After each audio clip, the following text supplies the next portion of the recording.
بقول لسعادتك ان شاء الله ابتداء من السنه اللي هتهل دي الجديده دي هيضموا شهر 7 في شهر 12.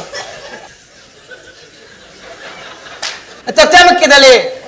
بقلب السنه في دماغي اشوفها هتمشي معايا ولا ايه الحكايه بتاعتك؟ مش فاهمها، حاجه غريبه. يعني شهر 7 داخل في 12 هيدمجوهم ويخلوهم شهر. ده هيسموه ايه؟ هيسموه احمد على اسم جده ان شاء الله. احمد على اسم جده طبعا. يا سلام على الوفاء يا ناس، يا سلام يا سلام. شوف افتكروا الراجل امتى. الله الله. هي اللجنه لسه شغاله؟ احنا لسه بادئين اول امبارح. ممكن خدمه لو سمحت؟ تحت امرك. ممكن شهر 1 يخش في 6 على طول؟ طب هتسميه ايه سعادتك؟ سوريا على اسم بابا الله يخليه. ده احنا عينينا الاستاذ سوريا الله يخليه. الله يحفظك. ويا ترى الشهور اللي ما بين 7 و12 اخبارها ايه؟ دي هتبقى اسابيع خلاص. اسابيع يا اولاد، هابط كل اسبوع من هنا ورايح. الحمد لله. الحمد لله.